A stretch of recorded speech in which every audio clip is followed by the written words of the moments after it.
Please. The floor is yours, Mrs. Cusi.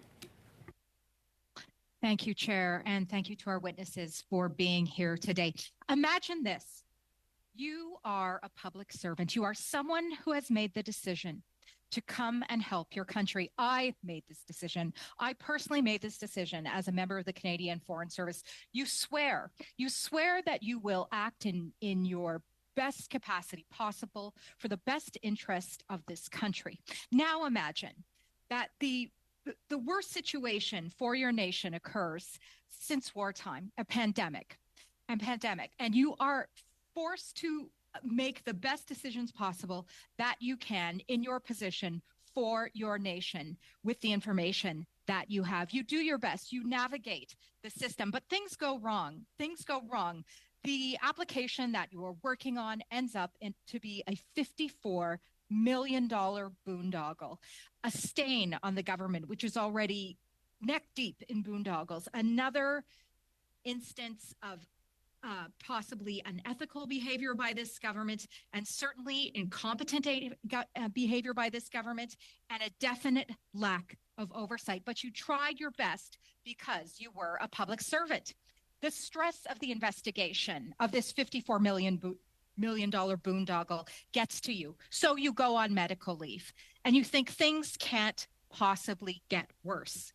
But they do get worse, and they got worse for Cameron McDonald, who was a director general at CBSA, and Antonio Utano, who was an ADM at the Canada Border Services Agency. Things got worse for them after coming here, giving what they believed was truthful testimony, their heartfelt testimony, to speak truth to power, to speak truth to Canadians, when they were suspended, but not only suspended without pay. And for what reason? They claimed that they were misled by senior CBSA officials. They were intimidated, that this was retaliation, that this was an attempt to muzzle them, that this was the CBSA's opportunity to use them as a scapegoat. There were no allegations, no details, no evidence. What they did receive were threats that decisions would be made if they were not compliant. So, Ms. O'Gorman, I'm here to ask you today, on behalf of Mr. McDonald, on behalf of Mr. Utano, on behalf of public servants everywhere, on behalf of Canadians, why were Mr. McDonald and Mr. Utano suspended without pay? CBSA is conducting an internal investigation. Neither of those individuals work for the CBSA right now. Believe anything that you say today, these canned speaking notes, when both Mr. McDonald and Mr. Utano have stated that they were misled by senior CBSA officials as to who even chose ArriveCAN. This committee has found you not having spoken the truth before to this committee before.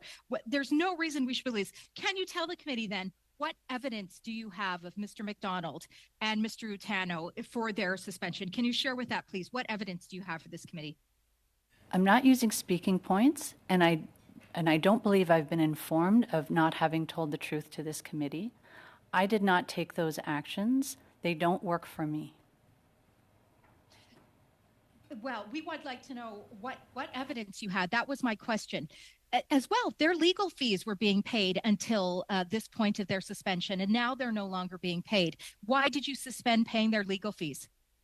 So the preliminary statements of fact were provided to their deputy heads, and I took decisions that are consistent with the Treasury Board policy on legal fees. Yeah, this information isn't providing any new information to us, Ms. O'Gorman. Is this the type of treatment that CBSA whistleblowers can expect in the future? Is this the type of treatment that public servants can expect in the future? The CBSA was also made to know of threats against Mr. McDonald by Mr. Doan. What steps, then, can you tell us, did you take to protect Mr. McDonald from facing negative reprisals from higher-ups, please? I heard that testimony here. There are processes and systems in place when somebody believes they've been subject to harassment. I'm trying to conclude an investigation. My interest is understanding what happened. I don't understand. To speak the truth to people here today. Just tell Canadians, why were they suspended without pay? Share that with everyone. I did not take that action, and it's not for me to talk about. Their Okay, deputy heads Mr. took that Ozowski. action. There are accusations that the public safety minister at the time was wanting someone's head on a plate. How involved was that current minister in the building of ArriveCan? And how involved was that minister's office in covering up the misconduct connected to the development of the ArriveCan app? Comments occurred after I retired. I can speak. I can speak to that. Please go ahead, Ms. Hooperman. The Minister of Public Safety was informed by me that we were launching an investigation. He expressed concern over the nature of the allegations, and he indicated that he expected me to deal with any gaps that they showed and to go forward with the investigation and to let him know if there were any pertinent information that he should be aware of. He never said that he was looking for anybody's head on a platter. Well, we were also advised, I apologize. by- That is our time, Mrs.